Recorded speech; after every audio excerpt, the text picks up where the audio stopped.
Sia-sia ku menujumu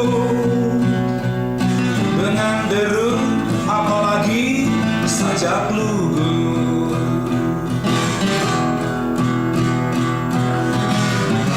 Kota ini rumah yang pecah,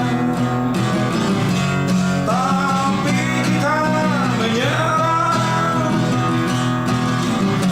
untuk tetap bertahan dalam getah tunggang gelisah.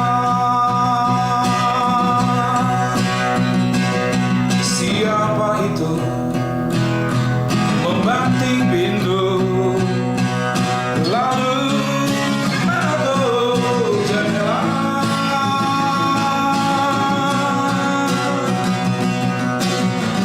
Aku terperangkap, aku terperangkap, aku terperangkap, aku terperangkap.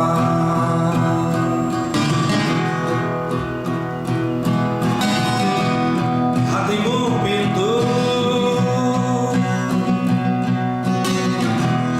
yang tertutup berabad lalu. Sia-sia ku menujumu dengan deru, apalagi sajak lugu.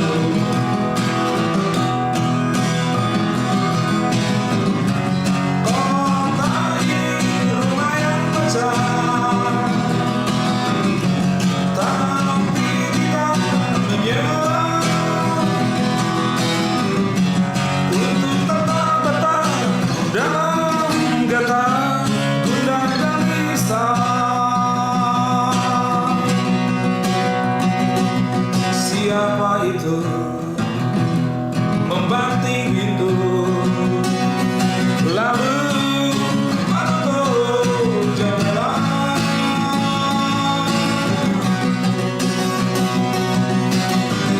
Aku terperangkap, aku terperangkap, aku terperangkap, aku terperangkap, aku terperangkap, aku terperangkap, aku terperangkap, aku terperangkap.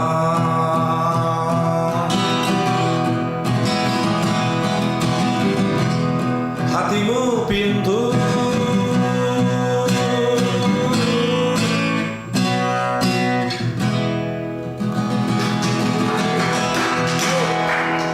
Wilujeng Sonten, Wilujeng Sadayana Blabers. Berjumpa lagi nih bersama saya Adi Hapsa di Balada Onbla. Mudah-mudahan kita semua sehat bahagia.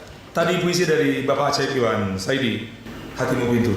Selanjutnya masih tentang kota, karena kita akan berbincang tentang kota dari Kunto Wijoyo.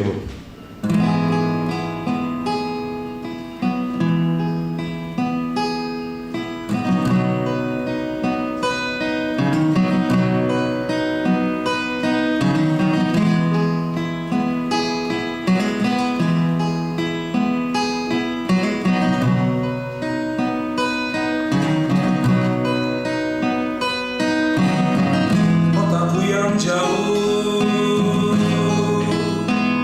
padam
Celaga,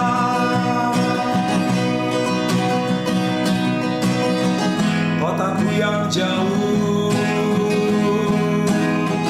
menyerah pada malam.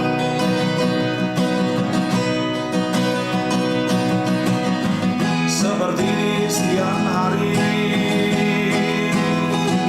yang menyerah pada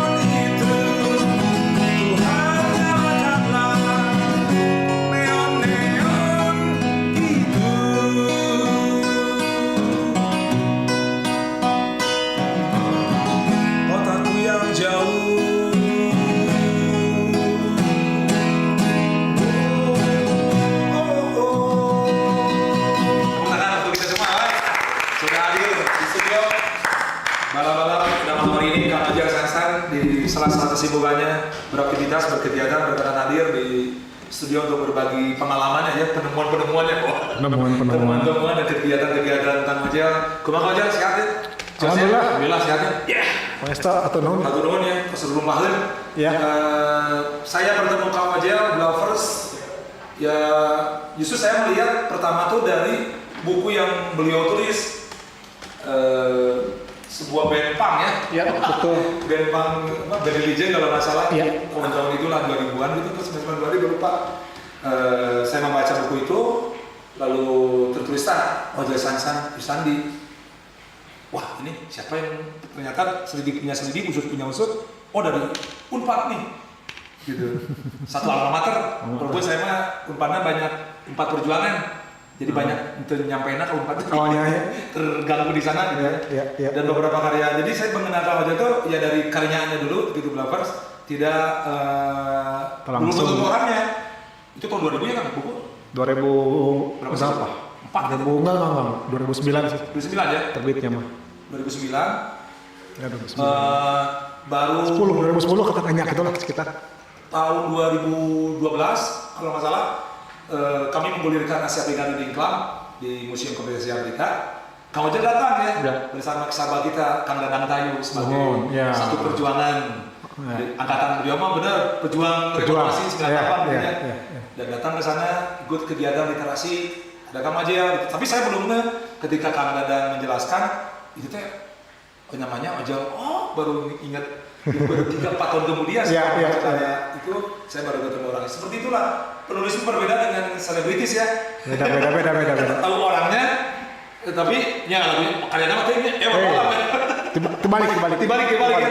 Kali kalau penulis mah karyanya tahu, tapi orangnya wajahnya gitu roman bukanya teh numananya dan numana gitu. Karena belum ada IG ya. Oh, belum zaman itu ya 2008 2009 paling Facebook punya. Ya Facebook pun ya. Setelah itu mulailah kerap dan banyak aktivitas berbarengan, beraktivitas bareng dengan Kang Ojel, dan kemudian Kang Ojel juga sering menjadi beberapa kali ya narasumber di klub dan beberapa aktivitas lain, bahkan di komunitas Manjing Manjang ya. Balada ikut juga sama-sama memeriahkan dan meramaikan Manjing Manjang dengan berbagai macam aktivitasnya. Kalau saya tahu Kang Ojel kan aliran musiknya tuh kayak apa?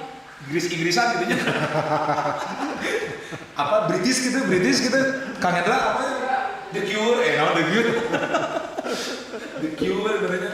Blur. Kalau saya tidak salah ya. Sangat inilah luas sekali dan di skena mungkin Pak di ranah musik grunge juga ya. Iya, salah. Tapi saya pikir juga kenapa hadir di Balada On Blood ada beberapa teks-teks atau lirik-lirik dari Kang Ojel yang juga mengangkat kisah-kisah seperti itu. Kisah-kisah dulu. Kisah-kisah balada. Gitu. Kang Ojel, kesibukan selain memandu kemarin apa aja nih? Jadi ya teman-teman, terima kasih kepada Radio Bla Bla Bla Kang Ade Hatur nuhun sudah diundang. Jadi kegiatan yang terkini mah saya sedang memandu sebuah awalnya sih disebut komunitas ya, tapi kan karena ini menyangkut wisata dan layanannya, jadi mungkin ya organisasi layanan pariwisata aja di Bandung. Namanya Bandung Waktu Itu, silakan cari aja di Instagramnya ada ya? Ada. Okay. Bandoeng waktu itu Bandung Waktu Itu. Disatuin, dan ya kita baru mulainya akhir Januari kemarin dan sudah ada 4 rute yang kita lalui. Jadi teman-teman yang ingin tahu seluk-beluk sejarah Bandung zaman dulu secara fun gitu ya, bisa daftar. Dan tiap Sabtu biasanya kita mulai jam 9 sampai jam 12. Kita rame-ramean ngalut gitu. Ngalutnya? Ya minimal paling banyak 20 orang lah. 2 orang ya. Dan ya bayarnya saridona aja. Bayarnya saridona bayarnya. Sukarela PSW silahkan mau ngasih 10.000, 500, juta nggak apa-apa. Tidak ada seni menolak ya? Tidak ada seni menolak. Dan ya mungkin puasa pun akan kita lanjutin sembari ngabuburit ya. Ngabuburit mah tuh Jadi dari sore sampai ke maghrib. Aduh. Genah merenah tanah. Iya, bari. Biasanya rutenya kemana aja sih kan? Selain misalnya ada awalnya kita dari alun-alun lah, alun-alun. Alun-alun. Maksudnya awal kota Bandung dibikin kan, sebagai kota tradisional, sebagai ibu kota Bandung, ibu kota Kabupaten Bandung yang baru, yang asal dari Kolot pindah ke, dan kemudian juga rute Asia Afrika, rute Braga, rute Bancai, dan nanti kita kemarin terakhir rute Merdeka. Jalan Merdeka. Wow. Berarti banyak peristiwa atau tempat-tempat yang penting. Sebenarnya sih yang kita kunjungi kan adalah bangunannya dulu. Sebagai artefak sejarah ya. Dan kemudian ya saya ceritain sejak kapan bangunan didirikan oleh siapa bla bla bla dan fungsinya sebagai apa. Dan sekarang pun sebagian besar fungsinya masih sama. Yang tadinya sekolah sampai sekarang pun sekolah. Dan dulu kan dan iya maksudnya banyak gedung-gedung di Bandung gitu ya? Meskipun sudah bukan zaman Belanda lagi, tapi fungsinya masih sama. Dari dulu sampai sekarang misalnya kayak sekolah gitu ya? Ya taruhlah, ya Sata Anjela, kemudian juga mungkin SMP 5 dulu kan Mulo. Itu mau legend bisanya. Ya, dan juga selain sekolah juga banyak kayak gedung bank. Dulu di zaman Belanda juga bank, tetap bank. Dan sekarang bank. Juga kayak gedung hotel, apalagi hotel, dan juga ada gedung ini asuransi. Sekarang pun masih seperti itu. Jadi dengan mengikuti ini ya teman-teman bisa mengimajinasikan Bandung. Ya tahun-tahun 20-30-an lah. Selain mengimajinasikan, apa sih Kang? Kira-kira apa? Alasan lah. Sesuatu yang menarik menurut Akang gitu. Alasan kenapa saya bikin ini karena kan saya sejak kecil udah suka sejarah kan ada. Dan nggak tahu kenapa ya udah suka aja gitu ya. Dari kecil, dan saya rasa ada pepatah yang ngomong bahwa barang siapa yang tahu masa lalunya akan bisa mengontrol masa depannya. Wih, hero itu. Ya, tokoh itu ya kayaknya, tokoh presiden Amerika bahulanya pernah nulis gitu. Bukan semakin mendalami masa lalu gitu, semakin bisa menghadapi masa depan gitu, kayak gitu. Iya, mirip-mirip gitu kan? Mirip-mirip gitulah. Jadi emang betapa pentingnya pengetahuan sejarah bagi sebuah bangsa. Ya kan kalau Bung Karno kan udah nggak asing lagi ya jas merah bla bla bla bla bla, tapi saya rasa dengan melihat sejarah lebih luas kita akan tahu bahwa ya sejarah itu juga berwarna gitu. Justru ini menjadi menarik ya Pak? Cara yang menarik untuk belajar sejarah menurut kamu aja gitu? Insya Allah ya. Jadi kita tidak hanya mengunjungi dan tahu kronologi peristiwa, bangunan. Atau sekedar baca buku aja gitu ya? Iya, karena kan awal, maksudnya sumber-sumber sejarah kan ya yang paling sahih kan buku. Buku, dan dengan begitu kita bisa juga dengan cerita, dengan narasi yang dibangun, teman-teman bisa merasakan semangat zaman lah. Oke. Maksudnya menyelami jiwa zaman di masa itu gitu. Dan ya seperti zaman sekarang ya, zaman dulu pun orang-orang punya masalahnya sendiri gitu. Punya masalahnya. Gimana Pak? Peserta itu yang mengikuti itu? Ya lumayan antusias, cukup ramai, dan ya sebagian emang teman saya kenalan gitu. Sebagian lagi mereka tahu dari IG, dari medsos. Oke. Ya begitu. Dasar mudah-mudahan terus aktivitas pemanduannya makin amin. Antusias ya teman-temannya, dan banyak yang tertarik. Kalau kita sudah di Tugu ini nih. Bandung Lautan Api ya. Api ya. Kita di Tegalega ada apa? Kita juga seharusnya kita membincang ini teh Kamis lalu ya. Karena mungkin ada satu dan hal Kang Ajal berkenan hadirnya saat ini tidak mudah-mudahan juga tidak mengurangi animo ya. Perhatian teman-teman semua Blabers untuk juga belajar sejarah seperti tadi Kang Ajal bilang bahwa ya untuk apa tuh mengetahui ya semangat zamannya ya. Sekaligus juga menyiapkan apa yang harus dilakukan generasi selanjutnya untuk menghadapi hari-hari yang akan datang gitu. Kalau aja peristiwa Bandung Lautan Api ini 24 Maret 1946. Kalau aja silakan boleh ya menceritakan ya latar belakang mengapa kota Bandung dibakar. Gitu. Silakan. Oke, jadi apa sebagai pengantar jadi dibakarnya sebuah kota oleh warganya sendiri itu sebetulnya di Indonesia sudah tua umurnya. Jadi orang Bandung membakar kota Bandung itu sebetulnya mengulang para leluhur kita gitu dulu. Jadi sejak zaman kuno pun ada beberapa kota tua yang emang sengaja dibakar, baik dibakar oleh warganya sendiri atau dibakar oleh misalnya musuhnya. Jadi peristiwa itu saya rasa sangat khas Asia Tenggara ya. Karena ya contoh lain adalah kita tahu kan ada Jalan Sultan Agung Tirtayasa. Ya itu kan sebetulnya Sultan Banten ya abad 17. Dan dia pun ketika diserang oleh Belanda si kota Tirtayasa ini dibakar oleh Sultan Agung Tirtayasa. Jadi sudah bukan aneh. Maksudnya si warga membakar kotanya sendiri demi agar tidak si kota itu diduduki oleh musuh dengan lebih leluasa. Nah itu pertama maksudnya teh. Dan ya emang sih hanya di zaman revolusi fisik hanya peristiwa pembakaran kota itu hanya ada di Bandung kan. Kenapa dibakar? Ya kalau melihat latar belakangnya sih cukup ini ya cukup panjang gitu. Ya meskipun tidak panjang karena kan berawal semua teman-teman tahu bahwa setelah proklamasi kemerdekaan orang Bandung itu tahu berita itu di hari itu juga. Jadi kan di Jakarta di Pegangsaan kan jam 10. Iya. Nah di kita sudah jam 12 pun sudah nyampe. Iya. Berita dari Domei Jakarta nyampainya ke Domei di Bandung. Yang di situ bukan yang di Dago ya sekarang? Iya, Dago Bank PTPN. Nah, sekarang Dago Sultan Agung. Yang dekat taman yang ini? Ya, Bestie Boy taman yang Taman Bestie Boy. PDAM ya. Ya, di sanalah markas Domei zaman Jepang di Bandung. Dan ya karena wartawan ya.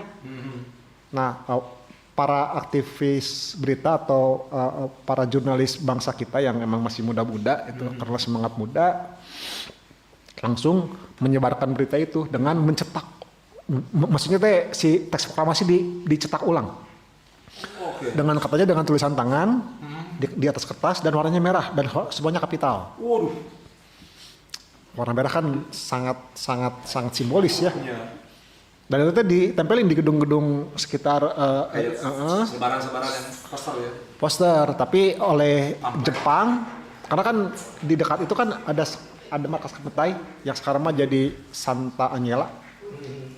Nah, ada itu kan markas Kepetai dan oleh Jepang si pamflet itu dilucutin lagi gitu.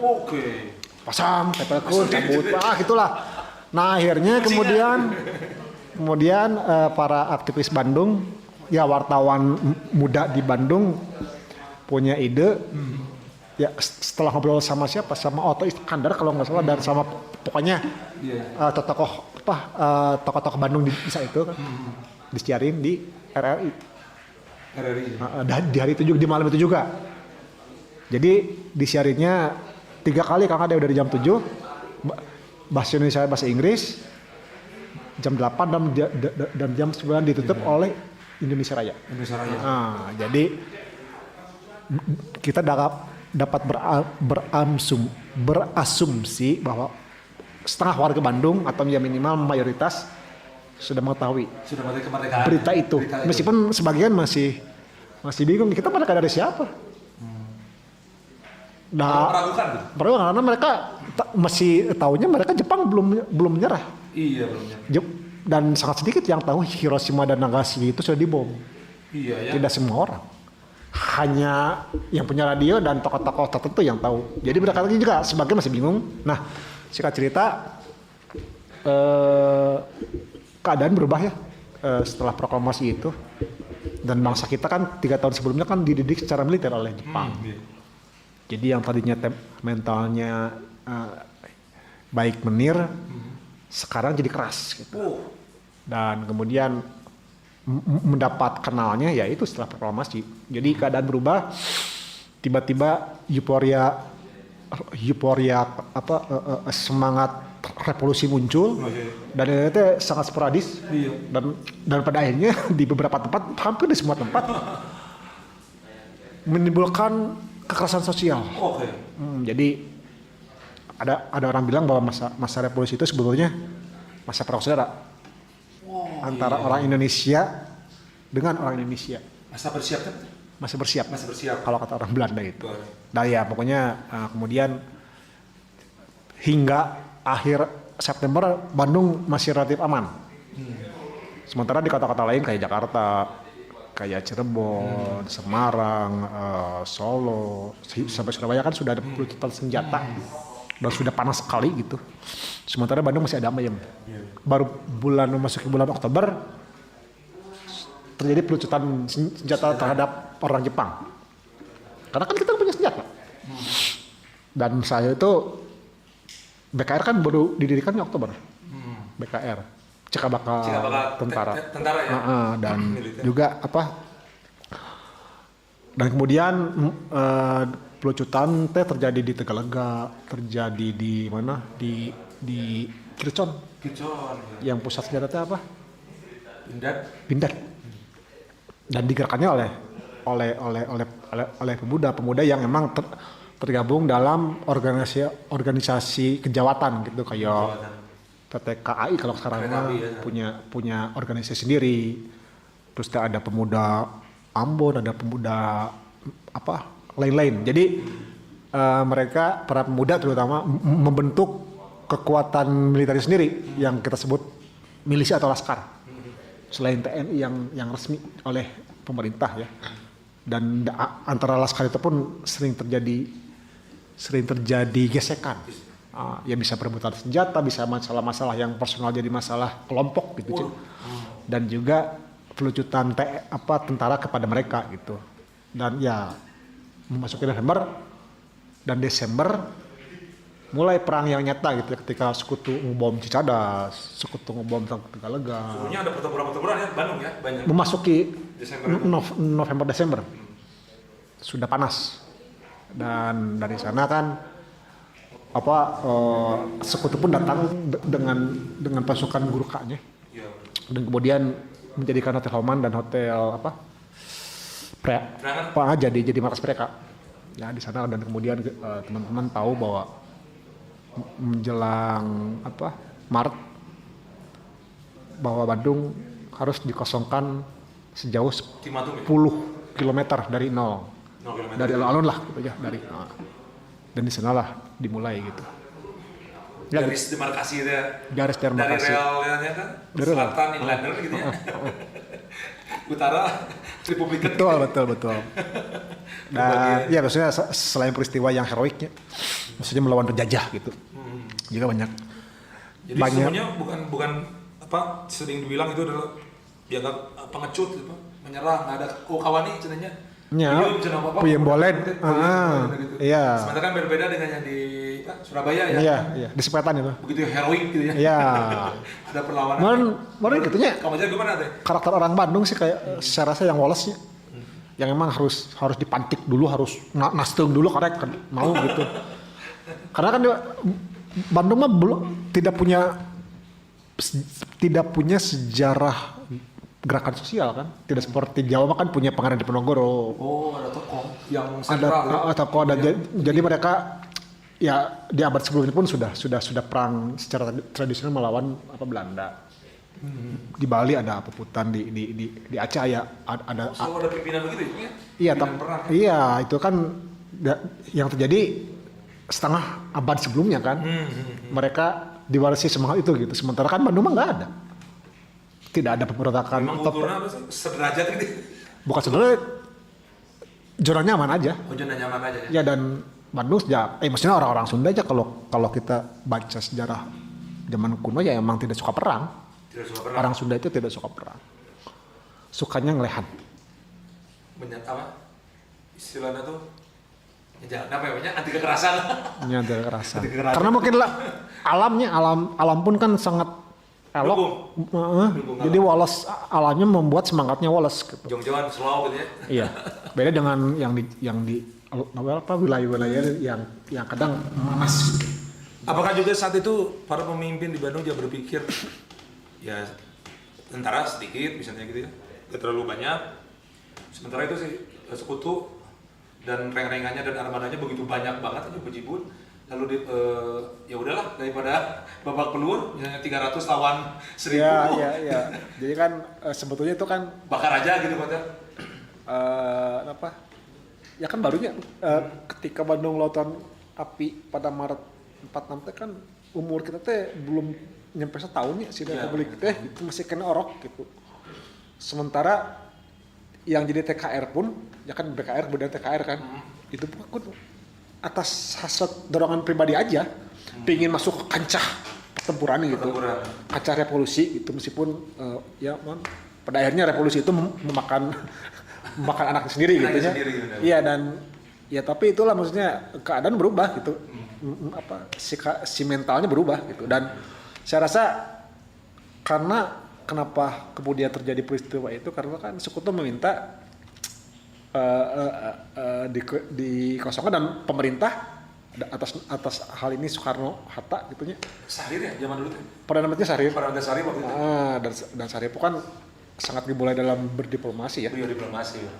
Dan hasil diplomasi itulah yang memutuskan Bandung dikosongkan dari maksudnya si warga Bandung hijrah gitu. Tokoh militernya kalau tidak salah Pak Nasution.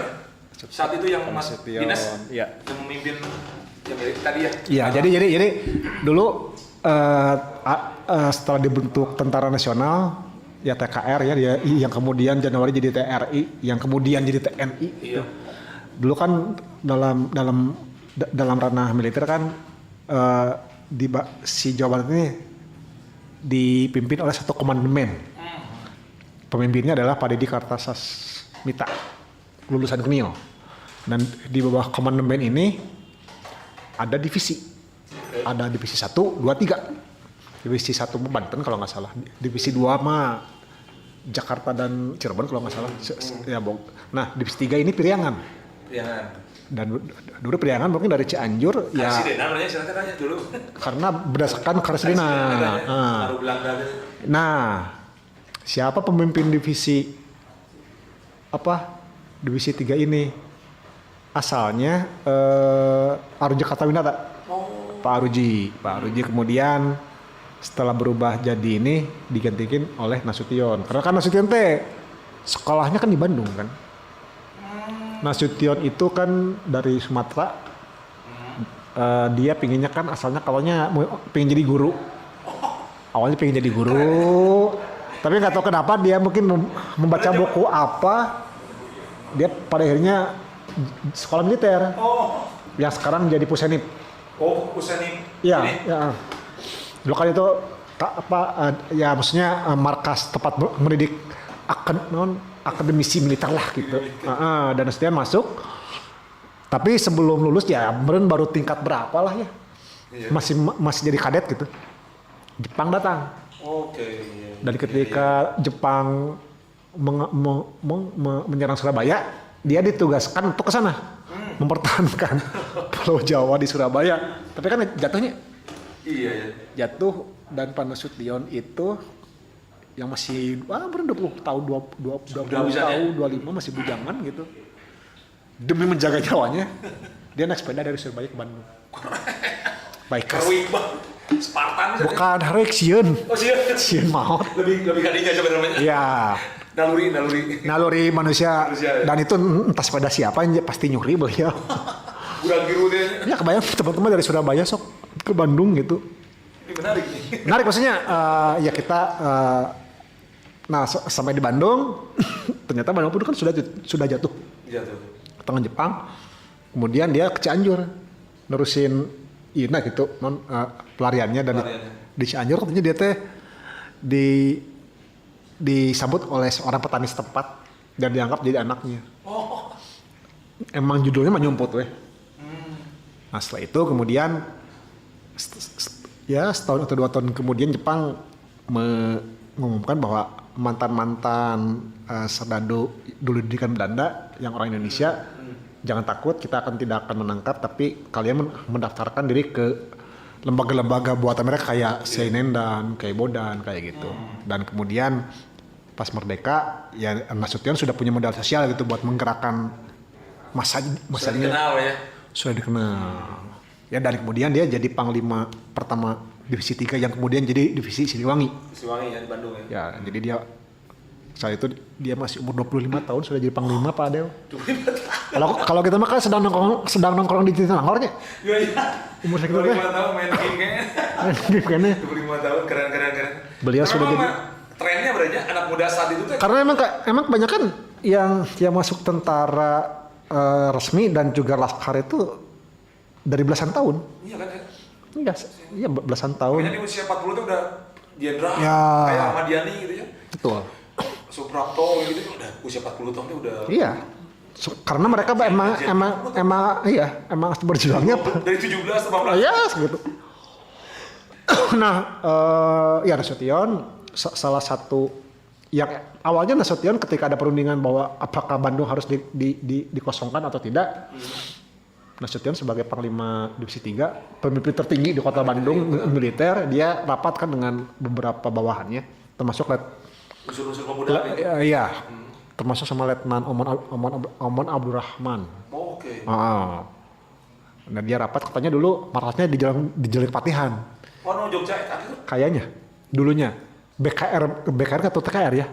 Bandung di sana di Jalan Kepatihan. Jadi divisi ini pun dibagi ke dalam beberapa resimen. Oke. Ada resimen 8, 9 dan sebagian menyebar sih. Ada yang di Cililin, ada yang di Bandung belah sana, ada yang selatan menyebar. Nah, pada rapat itu diputuskan bahwa sudah yang anu simah militer dan milisi aja Laskar. Sementara warga mah tetap aja di kota. Karena instruksi sekutu pun seperti itu. Anu ini tuh anu senjata. Warga sipil yang tak punya dosa mah, tapi kan mereka pun ikut.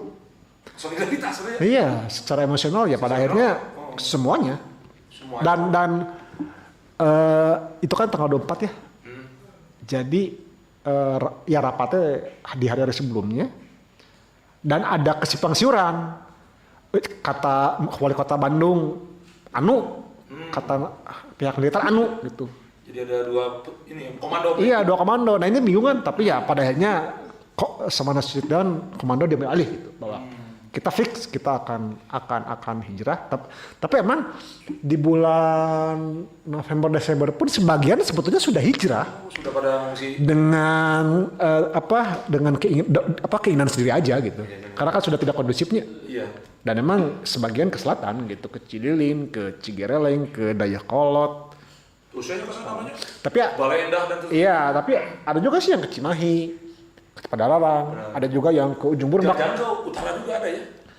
Ada tapi sedikit. Sedikit ya? Karena kan kemudian Bandung Utara ditetapkan sebagai wilayah yang dikuasai oleh sekutu. Dan selatan.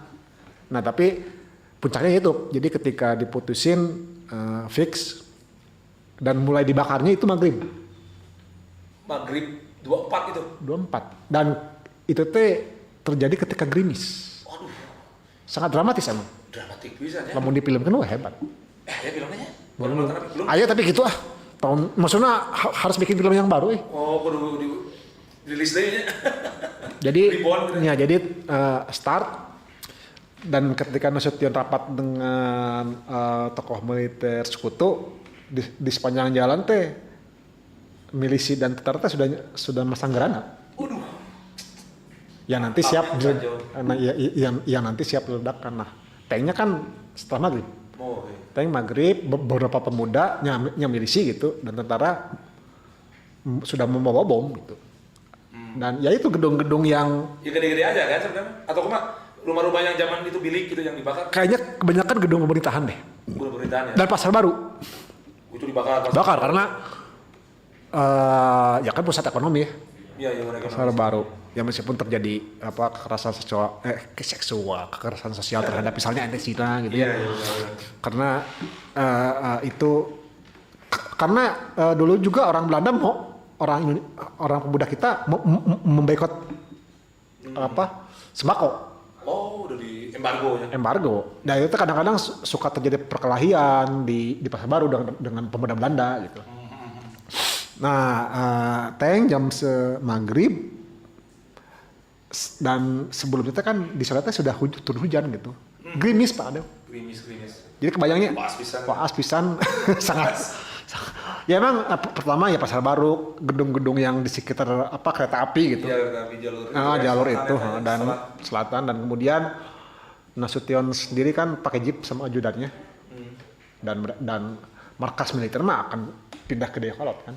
Oh iya. Tentara mah yang kemudian nanti dekat itu gitu. Ke Dayakolot dan dia teh ya sementara para pemuda membumi hanguskan. Jadi tidak hanya dibom, maksudnya tidak hanya oleh gerak tapi juga tembakan. Jadi dibom jedar, bom jedar. Dan tidak hanya dari selatan, dari utara pun beberapa batalion dan resimen juga ikut membombardir Bandung gitu. Oh, Jadi dari utara dan selatan sebetulnya, meskipun kebanyakan dari selatan. Nah, sementara Nasution mah pakai jeep. Nah, sepanjang perjalanan menuju yang kalau sekarang jalan Muhammad Ramdan, Muhammad Toha. Terus Ya kan dulu selatan. selatan. Saya tuh melihat rombongan pengungsi jalan kaki.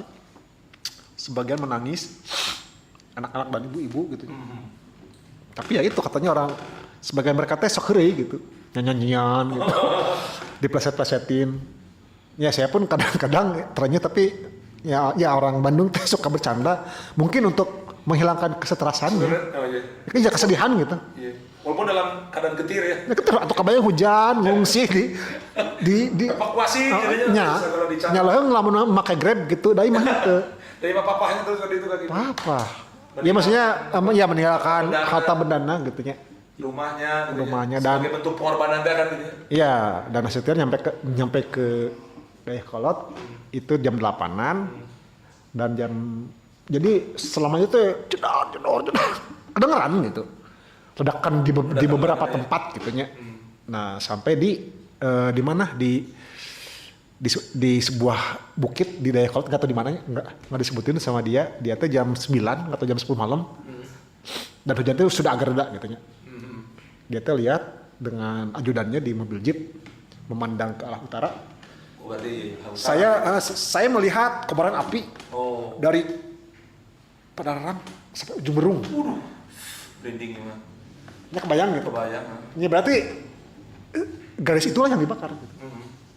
Ya meskipun mungkin enggak nyambung dulu aja tapi nyambung putus. Yeah. Tapi kebayang dari Dayakolot gitu di ketinggian kita melihat kobaran api yang bukan film gitu, bukan tipuan kamera gitu, tapi asli gitu ya. Asli. Bagaimana api bergolak gitu ya? Ya itu menurut pandangan Nasution dan menurut Rasian Anwar. Rasian Anwar kan wartawan Merdeka kan, dan dia teh meliput tanggal 25-nya dia ke Bandung. Waduh. Itu kan 24. Iya, menyisak melihat. Dan dia teh tanggal 25 teh ke Bandung nih pingin nyaksiin dan emang sebagian terbakar gitu. Kosong maksudnya bagai kota mati gitu. Kota mati. Dan gedung-gedung tapi juga ada gedung-gedung yang tidak bisa dibom saking kuatnya gitu orang Belanda nyen gedung. Itu banyak gedung Merdeka. Nggak tahu ya kalau gedung Merdeka apakah dibakar atau enggak ya. Tapi yang pasti mah Pasar Baru mungkin daerah gudang-gudang selatan katanya gudang-gudang markas militer dulu kan. Iya. Saya pun lagi nyari sih bangunan mana aja yang emang dibakar dan dihancurkan kan. Ya tapi ya di situ umurnya apa titik maksudnya adegan heroiknya ya. Ya heroik. Meskipun ya sebelumnya dan setelahnya banyak korban gitu ya. Baik dari pihak kita antara maksudnya persetujuan antara orang Bandung, orang Indonesia sendiri dengan sesama, baik dengan orang Jepang sebelumnya dan juga pada akhirnya dengan sekutu dan Belanda. Sangat berdarah sebetulnya. Jadi sesungguhnya itu keputusan untuk membakar itu sangat apa tuh ya realistis sebenarnya. Realistis. Gitu. Realistis. Kalau dilawan ya pasti mati kuman yang semua kan kita juga. Iya. Persenjataan orangnya juga kurang orangnya. Masyarakatnya kurang. Jadi emang dulu kata Nasution, nggak tahu siapa ya Nasution, nggak tahu Urip Suharjo, nggak tahu Sudirman ketika melakukan inspeksi ke tentara Priangan, divisi Silawang itu divisi 3 itu paling minim senjata mesin. Iya. Kebanyakan emang bambu runcing harfiah. Kalau makna yang sesungguhnya bambu. Bambu runcing itu asli bambu runcing pak, ada golok gitu.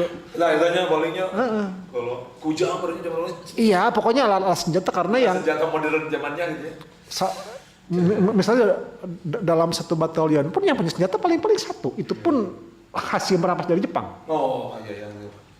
Jadi misalnya Mang Ade Waina mau nyerang misalnya Tegalega gitu, nyerang markas Jepang Tegalega, kadus Mang Ade pingin nggak punya senjata, saya punya sebagai apa teman dalam selenggu atau sebatalion. Sebatalion. Mang nambut mang lah jangka eta. Sok tapi kembali ke dinya. Pinjam.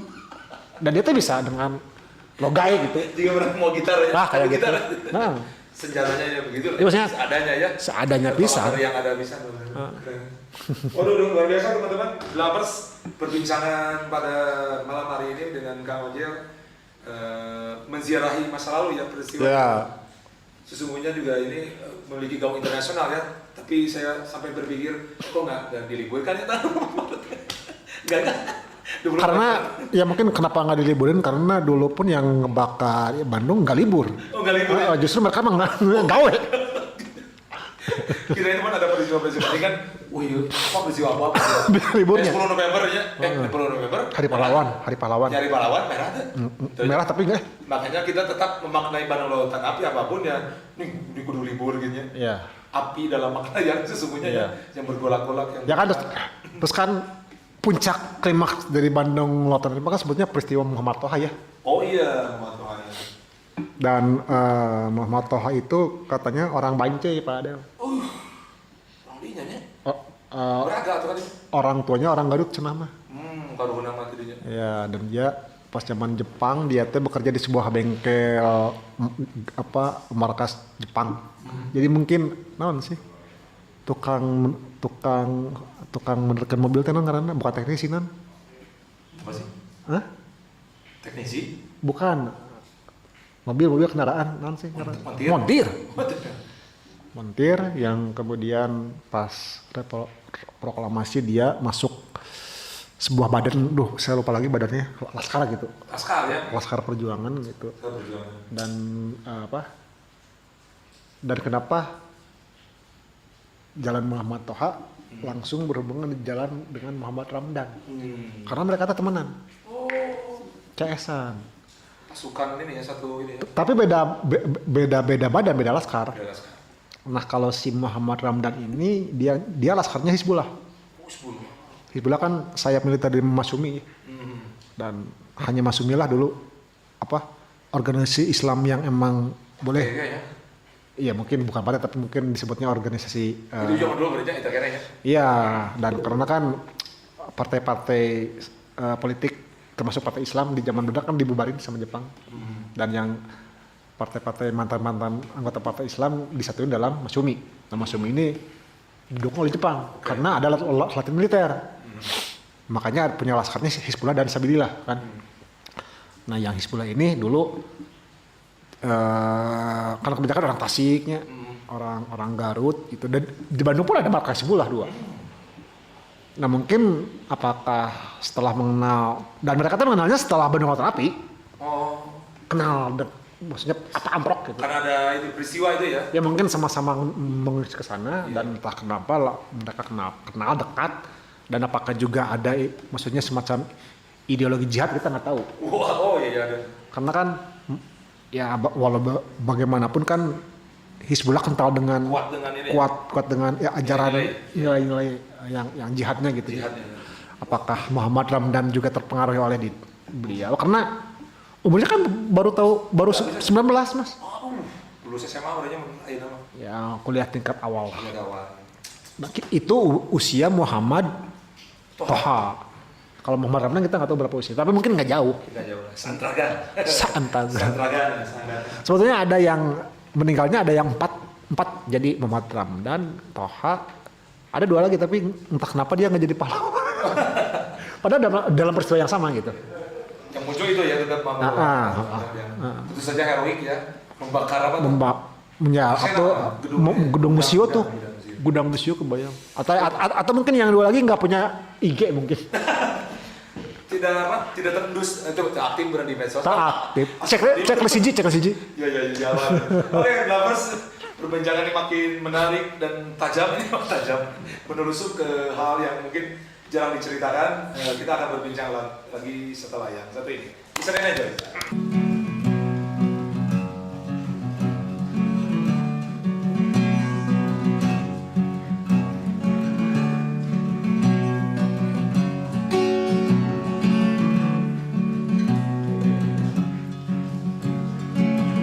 Saya akan terus menyapa siapa itu makhluk terbuat dari apapun, berasal dari mana saja, berjenis kelamin apa saja. Saya berusaha begitu. Tak ingin jadi peluru ancaman atau duri gangguan. Saya tak suka peperangan atau yang serupa dengan itu. Saya ingin sambungkan tali kalimat rahmat mengikuti. Coba kaitkan yang terlepas, yang terpisah dari harapan, bahkan tercerai dari doa. Tak ada maksud yang lain selain untuk hirup udara pada nafas yang tak terbatas. Sudah bukan zamannya lagi menindas kaum yang lemah. Saya terluka perihal ini. Sapaan dibalas pemusnahan, membawa perangkap gelap, penindasan kembali terulang. Bagaimana menjadi kembang yang wangi digoda kumbang, seturut indahnya alam yang tolak kekerasan. Engkau tak perlu curiga, nanti hidup ini jadi tak lega. Sejarah bagi penguasa untuk memulai ceritanya dan menutup yang lainnya yang jomplang perbedaannya. Kita pecah oleh serakah pendirian yang berat sebelah. Berkuasa lewat jalan apa, melalui gaya seperti apa, masihkah sebagai pemersatu, bernalar tembus jiwa buntu. Banyak yang terletak di pinggiran, terabaikan tegang harapan. Urusan saya menangkap kamu, yang lucu yang tak gampang jemu, yang membawa roman menggebu urusan saya membantu kamu selaku pihak yang cepat kiri, terbangkan hidup sampai meninggi.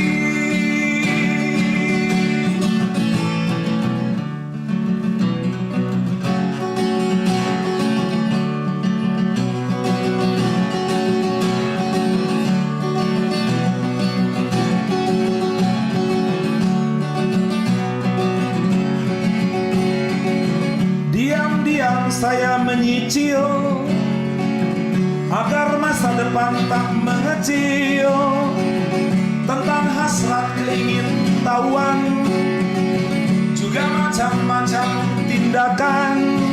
Sejurus kemudian kembali terbuai lagu sejarah indah membelai.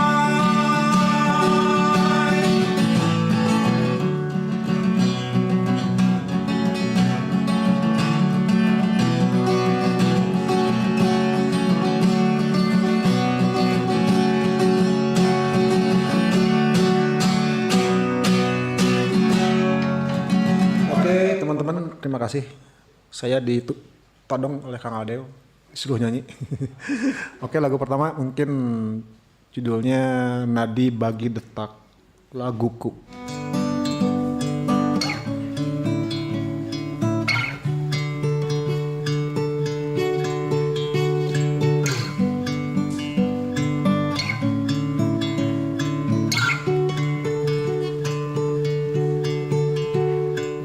Tata lurus rambutmu dengan kepang satu, poninya menyentuh alismu, lenggang elok sepasang kaki indah itu, amboi siluet tanpa sampingmu, pesona raut cantikmu mereka selalu, oh kulitmu selembut sutra, resamu cemerlang sehalus pualam, bak porselen zaman dinasti Tang. Kau rahasia alam semesta, kau air penawar dahaga, nadi bagi irama nadaku, nadi bagi detak laguku.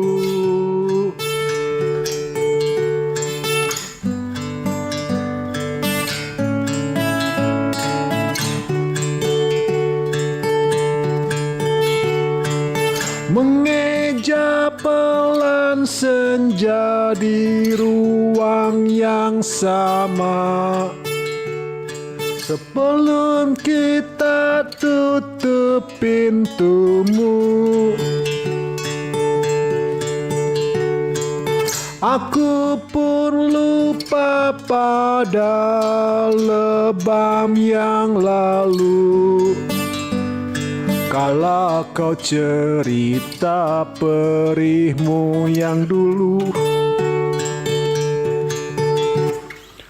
mungkin kita yin dan yang sama-sama resah, yang ingin saling sandarkan lelah.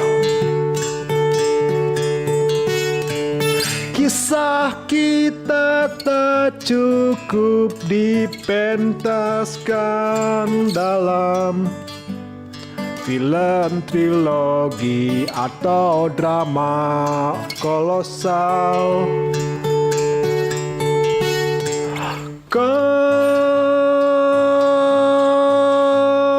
Rahasia alam semesta, kau air penawar dahaga, kau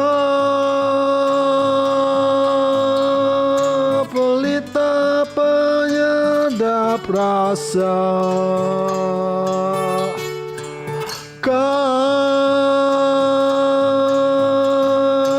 Sang Mabu pelengkap cipta, bait bagi irama nadaku, nadi bagi detak laguku, bait bagi irama nadaku, nadi bagi detak laguku. Sonara cantikmu mereka selalu mengundang sahdu merindu. Oke, lagu berikutnya Bilah Ku Belahmu. Lagu ini belum pernah dibawain, saya coba sekarang.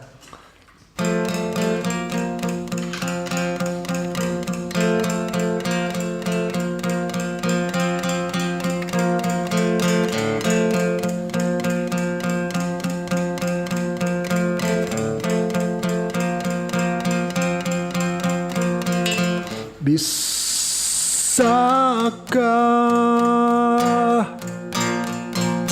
dawai bersuara tanpa udara? Dapatkah benda membayang tanpa cahaya?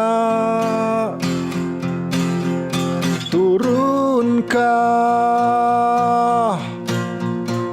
hujan dari langit tanpa awan? Mungkinkah tawa tercipta tanpa canda? Bisakah kau sulap jingga jadi merah? Kau takkan bisa.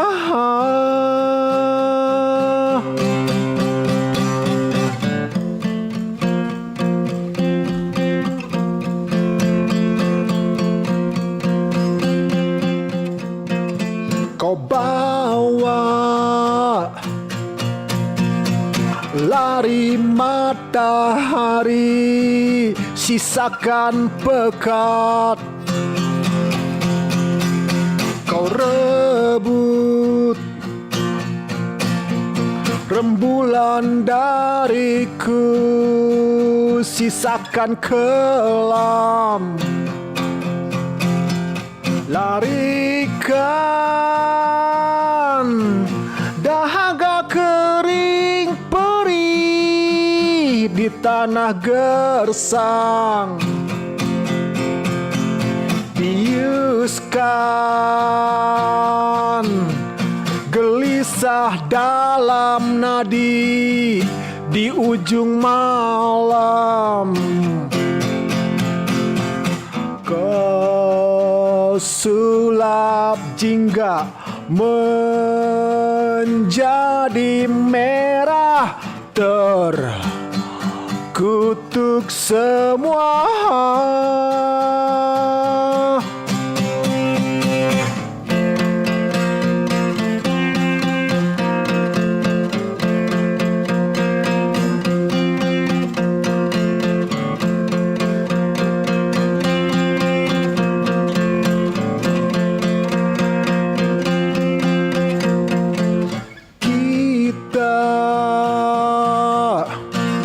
Dua kutub tak sama, dekatkan, pasangkan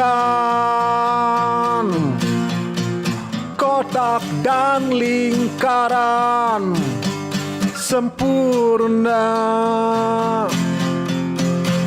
Sandingkan bila ku belahmu agar tak muram. Dekatkan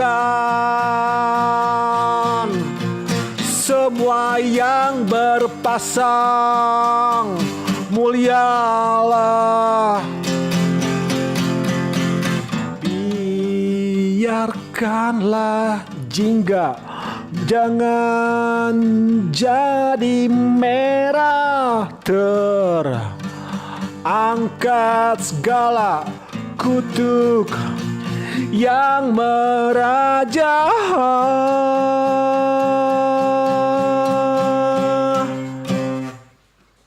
Saya juga hampir terlupa, sesungguhnya kamu juga novel terakhir yang membuat ya. Iya, Kalam jadi Murka ya? Iya, jadi saya udah novel ada 3, terakhir Kalam Murka, dan sekarang juga Sudah juga ya? Sudah open PO malah. Oh, alhamdulillah. Judulnya Apa sih yang tentang Bandung juga? Tentang Sejarah Bandung. ya? Kebetulan saya kan apa ngebuka guide di Bandung waktu itu. Jadi si buku ini pun tentang sejarah Bandung jilid 1. Judulnya pun Bandung waktu itu. Bandung waktu itu. Jilid 1 dengan subjudul Dari Tepi Citarum ke Sisi Cikapundung. Waduh. Wah, bisa ada judulnya dari Ya, jadi ada dari awal Bandung bernama Tatar Ukur, kemudian Bandung dan Dayakolot, dan kemudian pindah ke Bandung yang sekarang. Sungai menjadi penandanya tadi ya. Penanda. Teman-teman yang berminat Silakan ke lawang buku aja. DM ya ke Ojol Sansan Boleh, di Instagramnya. Biasa dikontak pemirsa. Karya-karya Kang Ojol selain tadi juga novel dan juga tentu karya non fiksi ya. Ya, sejarah ya. Sejarah non fiksi, betul. Nah, kayak gitu. Mudah-mudahan turut menambah ya. Menyemarakan lah hasanah. Penulisan sejarah ya. Penulisan sejarah. Karena kan di buku gitu kan dibahas tentang Dipati Ukur. Oh, Dan saya yakin teman-teman. Siapa itu Dipati Ukur? Iya. Saya ingatnya Unpad. Unpad, Mana Dipati Ukur? Ya, DU. Oke, Kang Ojol kembali menyinggung lagi tentang Bandung Lautan Api. Jadi apa hikmah terbesar dari peristiwa Bandung Lautan Api ini? Jadi hikmahnya ya tentu kita mengenang bagaimana orang Bandung waktu itu lebih memilih untuk mengosongkan dan membakar kotanya. Tapi saya rasa ada yang juga tidak kalah penting bahwa ya Bandung mengalami sebuah periode di mana segala sesuatunya tidak dipersiapkan ya, ujug-ujug. Tiba-tiba revolusi gitu, tiba-tiba euforia, tiba-tiba juga melakukan hal-hal yang sebelumnya tidak pernah terpikirkan gitu ya.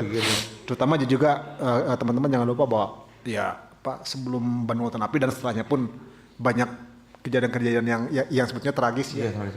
Termasuk kekerasan sosial di antara sesama orang Indonesia sendiri, selain dengan sesama orang dengan orang Jepang, dengan orang Belanda dan sekutu Inggris. Jadi emang peristiwa Bandung Lautan Api juga menyimpan memori selain heroisme juga memori kekelaman, memori tragedi manusia, tragedi kemanusiaan. Dan ya banyak yang terbunuh dengan alasan yang atas nama revolusi. Jadi juga banyak ya kan waktu itu banyak juga laskar-laskar ya, seperti tadi saya ceritakan, banyak milisi gitu, dan milisi itu sebetulnya ya mohon maaf sebagian perilakunya tidak tidak berbeda dengan maaf ormas sekarang yang ngering bingah gitu. Jadi hari kuliah orangnya. Iya maksudnya teh ya iya karena kan itu kita teh berada di zaman yang barunya. Di mana penjajahan Belanda sudah berhenti dan kita teh tiba-tiba harus merdeka gitu, harus menentukan nasibnya sendiri gitu. Iya. Dan sementara ya secara pendidikan bangsa kita masih jauhnya, masih banyak yang buat huruf juga itu saat itu gitu. Dan bagaimana pada akhirnya Bandung mengatasi masa-masa sulit tahun segitu ya. Itu ya termasuk setelah Priangan dikuasai oleh Belanda akibat perjanjian Rhineville. Makanya Siliwangi kan dikosongkan dari pasukan Siliwangi kan karena hijrah, dan kemudian Bandung kembali diurus oleh orang Bandung sendiri setelah tahun 50 setelah pengakuan kedaulatan dalam tahun 1950 dalam KMB. Seiring dengan para pengungsi juga kembali ke Bandung ya. Kembali. Karena dulu banyak di pengungsian berarti sekira 3-4 tahunan ya. Ada. Iya. 4 tahun. 4 tahun. Jadi makanya jangan heran kalau misalnya banyak foto-foto yang dibuat oleh orang Belanda Barat yang kisaran antara tahun 46 sampai 49. Banyak pisan. Baik perayaan kebangsaan mereka, baik apapun gitu. Jadi emang normal kembali di zaman itu gitu ya, maksudnya sebagai orang-orang Belanda. Tapi juga banyak rumah-rumah yang jadi leweng deui gitu.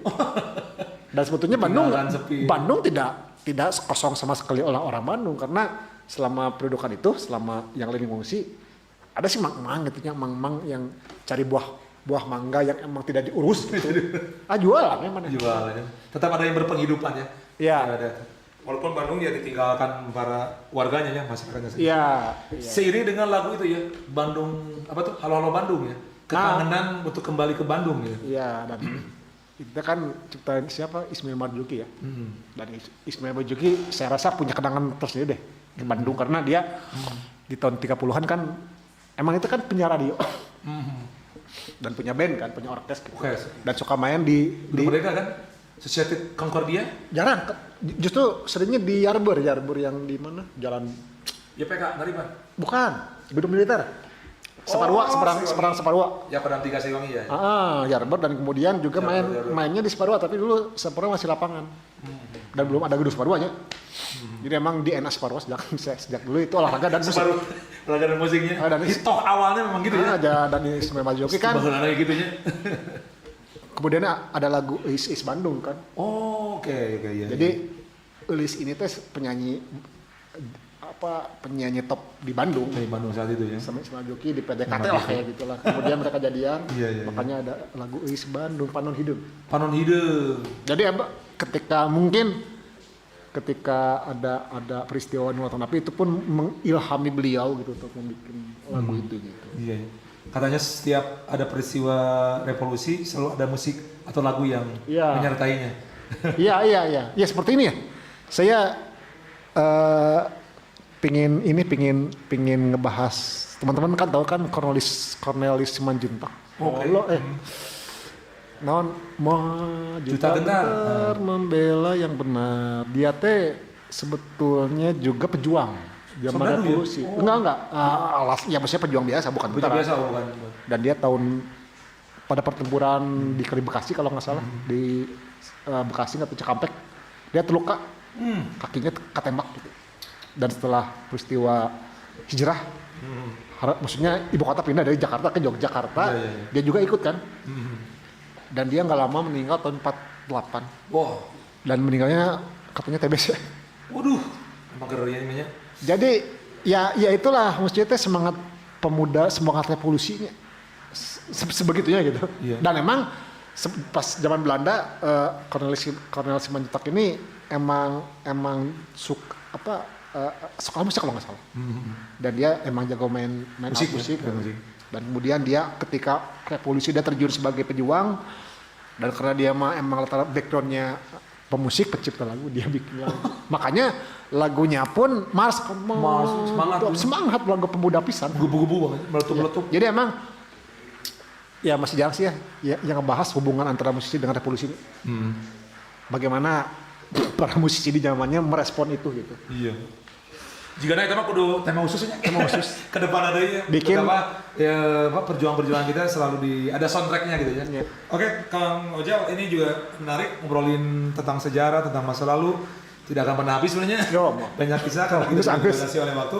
Terima kasih Kang Ojal untuk berbincang tentang Bandung Lautan. Siap. Jangan lupa, karena kita ada di Balada Onla, ingin tahu makna musik balada atau balada buat Kang Ojal. Balada, oke, sebenarnya sih saya tidak terlalu fokus ya ke genre balada atau folk ya. Atau folk ya. Tapi kerakyat gitu. Jadi ya tapi kan ketika saya kecil pun saya sudah akrab dengan musik-musik itu ya. Ya terutama ya kayak Iwan Fals, kayak Doel Sumbang, kayak Frankie, ini bla bla bla. Dan ya seiring dengan perkembangannya waktu ya saya pun bisa mendengarkan musik folk atau balada, misalnya Bob Dylan. Dan kemudian musik-musik band rock tapi yang juga membawakan lagu-lagu balada ya. Dan ya balada mah kan sebetulnya itu mah cerpen tapi dalam musik gitu ya. Cerpen yang dinyanyikan gitu. Karena balada mah kan biasanya sistemnya jelas, maksudnya settingnya jelas, bisa malam atau siang atau pagi. Setting tempatnya jelas, kadang-kadang disebutin sungai, kota atau dan jadi kadang juga menjelaskan objek-objek manusia. Maksudnya yang dipotret tidak hanya perasaan si aku gitu. Tidak hanya perasaan yang abstrak kan, tapi kan visual. Ya mungkin itu sih menurut saya kelebihan musik balada. Balada. Di lirik ya mereka. Di syair ya. Karena dimulai dari puisi tadi ya. Ya maksudnya kalau mau mempanjang barang epos sebenarnya apa mempanjang? Hanya epiknya jadi kolosal. Di kolosal. Tadi bagian lirik Kang Wajah ya. Kang musisi balada yang tadi Akang sukai, ya tadi sudah disebut ya. Sudah sih. Ya Iwan Fals itu ya. Kalau ya sementara mah Iwan Fals ya. Yang emang yang luar negeri tadi apa? Bob Dylan. Bob Dylan juga sih enggak sih tidak terlalu tapi ya tahu aja gitu. Beberapa dengar ya. Oke. Oh ya Kang. Ini juga belajar ada teman-teman muda yang sedang berkarya nih, karena Kang aja penulis, banyak karya-karyanya juga dan juga menulis lagu. Ada ini enggak Kang? Semacam apa lah? Proses kreatifnya atau rahasia dapur gitu. Bagaimana bikin lagu apa kiat supaya jadi suka nulis gitu apa bisa bikin buku dan seterusnya lagi. Jadi kayak punya jampe-jampe itu punya jampe-jampe apa? Sebetulnya sih jujur aja saya duluan suka musik ketimbang suka bacanya. Kalau suka musik mah dari SMP saya udah ngeband gitu. Dan kemudian lulus kuliah baru bikin lagu gitu. Tapi kalau mau baca mah kan setelah kuliah. Malah dari musik dulu ya, dari lagu dulu. Ya tapi kan ada hubungannya, maksudnya lirik juga ditulis gitu. Nulis. Dan dikatakan puisi gitu. Tapi untuk menulis mah saran atau masukan saya mah paling-paling apa ya? Banyak baca aja. Banyak baca aja ya. Banyak berdoa. Ya maksudnya banyak baca buku-buku yang teman-teman suka gitu ya. Kalau itu buku sastra ya baca atau buku sejarah. Dan kalau ingin nulis ya karena kan setelah kita membaca mah kan banyak inputnya. Dan inputnya kan kadang-kadang tidak mencukupi gitu di meluber dan meluap-luap dan itu harus disalurkan gitu. Ya selanjutnya kan lewat nulis dan saya rasa nulis pun kalau tidak usah tergantung ke mood sih karena mood mengganggu. Jadi harus dibunuh si mood itu sebetulnya. Dan harus memaksakan diri aja gitu. Dipaksakan aja. Paksakan. Ada jurnal khusus baru nulis tiap hari gitu. Enggak juga sih. Jadi kalau misalnya kalau misalnya lagi sedang bikin naskah buku dan saya harus bikin rundown, bikin jadwal gitu. Dan saya harus selesai bulan ya saya paksain aja gitu. Bahwa harus sesuai dengan target semula. Baik ya saya hoream atau henteu saya paksain. Ini menarik teman-teman, mudah-mudahan teman-teman Blowers yang sedang berkarya tergerakkan dari sebagaimana yang disarankan oleh Kang Wajah. Yang sedang menulis mudah-mudahan lancar ya. Yang berkarya juga mudah-mudahan terus karyanya menjadi bagian yang positif lah buat perkembangan teman-teman semua Blaber. Oke teman-teman, kita sudah di penghujung. Terima kasih Kang Ojel sekali lagi sudah berbagi. Terima kasih juga kawan-kawan Blaber, Kang Peri, Kang Hendra, Kang Irman, Bang Andi. Ini tepuk tangan buat kita semuanya hari ini, sore ini.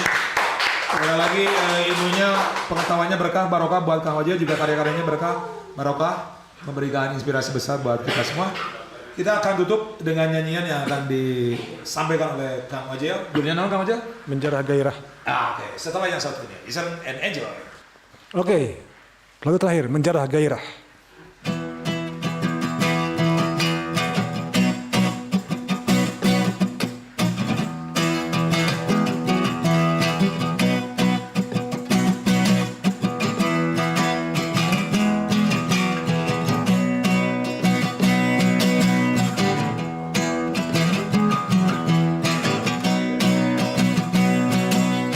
Seperti hari kemarin coret-coret di hati, seraut cahaya usir sepi ini pagi. Gelisah yang cukup lagi tercipta di sini,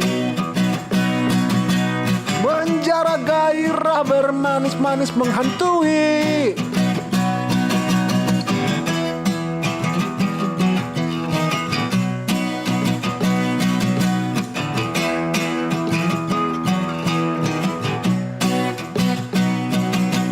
Kita pasangkan kutub-kutub yang saling berbeda, memuntahkan peluru-peluru tak bermesiu. Lampu kota, inilah kita, merangkai bait jelita berdendang segera. Inilah nyatanya.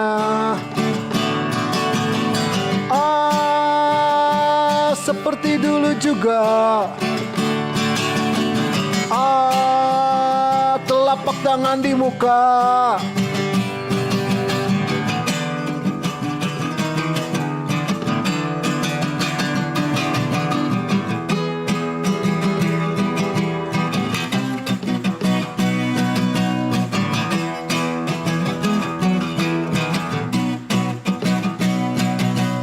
Baru kemarin tanah terasa begitu lembab, menghijaukan rerumputan yang terlihat tawar. Tandus kering kerontang kini saja adanya, dendangkan rima-rima yang tak rapi dan tak jelas.